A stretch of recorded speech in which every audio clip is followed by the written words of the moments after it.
ആദ്യസ് വ്ലോഗിൻ്റെ ഒരു പുതിയ വീഡിയോയിലേക്ക് എല്ലാവർക്കും സ്വാഗതം. അപ്പോൾ തുടക്കത്തിൽ തന്നെ ഈ ചിപ്സ് കാണുമ്പോഴേ ചിലർക്കൊക്കെ മനസ്സിലായി കാണും, ദാണ്ട ഇതാ പെട്ടിയൊക്കെ ദാണ്ട ഇവിടെ പെട്ടിയൊക്കെ പൂട്ടി അടച്ച് നല്ല പാക്ക് ചെയ്ത് വെച്ചിരിക്കുകയാണ്. അപ്പം ഏകദേശം ഇപ്പോൾ കത്തി കാണും. അങ്ങനെ നമ്മളുടെ നിരഞ്ജന ദാണ്ട് നമ്മളുടെ നാട്ടിൽ നിന്നും നിരഞ്ജനയുടെ ഹസ്ബൻഡിൻ്റെ സ്ഥലത്തേക്ക് പോവുകയാണ്, അബുദാബിയിലേക്ക് പോവുകയാണ്. അപ്പം 2 മാസത്തേക്കുള്ള ഒരു വിസിറ്റിംഗ് വിസയിലേക്കാണ് കേട്ടോ അവൾ അബുദാബിയിലേക്ക് പോകുന്നത്. അപ്പം കല്യാണം കഴിഞ്ഞിട്ട് കുറച്ച് ദിവസമേ ഹരി നാട്ടിലുണ്ടായിരുന്നുള്ളൂ. അപ്പം അതുകൊണ്ട് തന്നെ കുറച്ച് നാൾ അവിടെ പോയി നിൽക്കാമെന്ന് വിചാരിച്ച് പോവുകയാണ് കേട്ടോ. അങ്ങനെ ഞങ്ങളെല്ലാം ഇങ്ങനെ പാക്ക് ചെയ്തൊക്കെ വെക്കുകയാണ്. 2-3 ദിവസമായി കേട്ടോ ഈ പാക്കിങ്ങും കാര്യങ്ങളും ഒക്കെ തുടങ്ങിയിട്ട്. ആ ഒരു പെട്ടിയുടെ അകത്തുള്ള സാധനങ്ങളെല്ലാം ഓരോന്നായിട്ട് എടുത്ത് നല്ലതുപോലെ പാക്ക് ചെയ്ത് അങ്ങനെ 2-3 ദിവസത്തെ പണിയുണ്ടായിരുന്നു കേട്ടോ അഭിരാമിക്ക്. അപ്പം എന്ന് പറഞ്ഞാൽ നമുക്കൊരു 40-50 കിലോ 30 കിലോ ആക്കി കൊണ്ടുപോകണ്ടേ. അപ്പം അതിനുള്ള തത്രപ്പാടാണ് കേട്ടോ ഈ 3-4 ദിവസത്തിനകം നടന്നത്.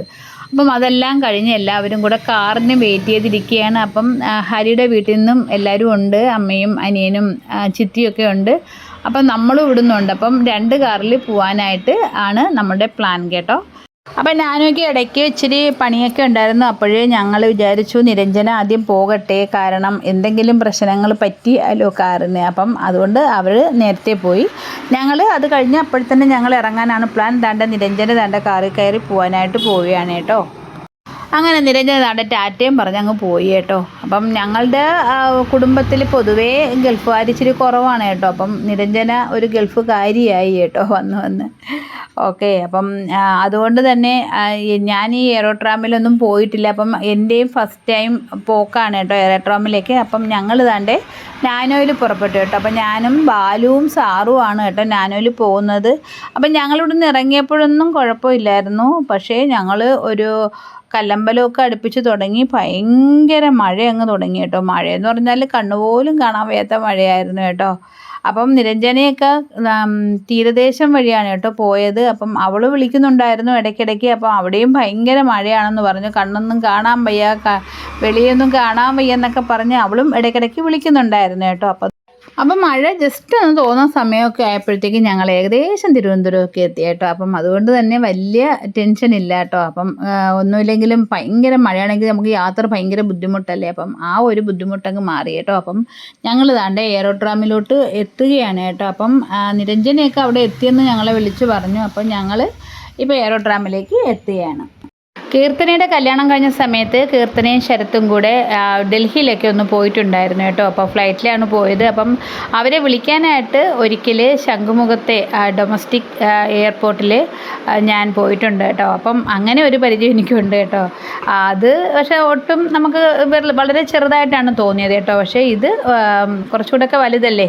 അപ്പോൾ ഇവിടെ ഞാൻ വന്നിട്ടില്ല, ആരെയും വിളിക്കേണ്ടി വന്നിട്ടില്ല, ആരെയും കൊണ്ടാക്കേണ്ടിയും വന്നിട്ടില്ല. അപ്പം ആദ്യം ഫസ്റ്റ് ടൈമാണ് കേട്ടോ ഞാൻ നിരഞ്ജനയും കൊണ്ടിങ്ങനെ പോകുന്നത്.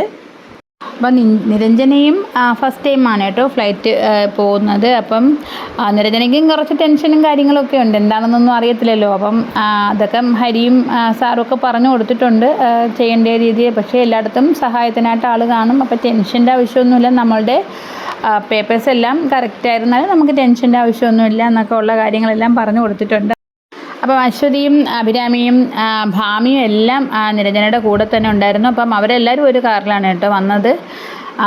പിന്നെ അതിൻ്റെ ഫ്രണ്ടിലൊക്കെ നിന്ന് കുറേ സമയമൊക്കെ ഉണ്ടല്ലോ. അപ്പം കുറേ സമയമൊക്കെ അവിടെ നിന്ന് ഫോട്ടോയും കാര്യങ്ങളൊക്കെ എടുത്തു. നിരഞ്ജനയ്ക്ക് 4 മണിക്ക് കയറിയാൽ മതിയായിരുന്നു. അപ്പം ഞങ്ങളൊരു 3:45 എത്തിയിട്ടുണ്ടായിരുന്നു.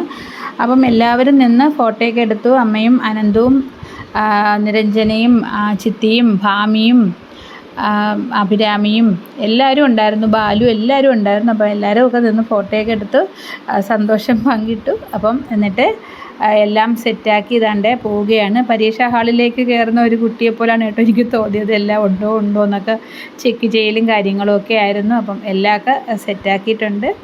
അങ്ങനെ Niranjana Tata bye bye okay പറഞ്ഞ് പോകാനായിട്ട് പോവുകയാണ്.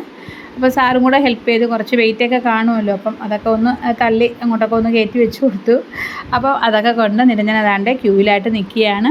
അപ്പം കൂടെ ഞങ്ങൾക്ക് ടാറ്റയൊക്കെ തരുന്നുണ്ട്. എന്നിട്ട് ഞങ്ങളുടെയൊക്കെ പറയുന്നുണ്ട്, നിങ്ങൾ ആദ്യം പോയിക്കോ, നിങ്ങൾ നിൽക്കുമ്പോൾ എനിക്ക് ഒരുമാതിരിയാണെന്നൊക്കെ പറയുന്നുണ്ട്. അപ്പം ഞങ്ങൾ പോയില്ല, ഞങ്ങൾക്ക് അവിടം വരെയല്ലേ പോകാനായിട്ട് സാധിക്കത്തുള്ളൂ. അപ്പം ഞങ്ങൾ അവിടെ തന്നെ വെയിറ്റ് ചെയ്ത് നിന്നു. അപ്പം ഫസ്റ്റ് പ്രൊസീജിയർ എല്ലാം സക്സസ്ഫുള്ളായിട്ട് കഴിയുകയാണ്. അപ്പം പേപ്പേഴ്സൊക്കെ കൊടുത്തു.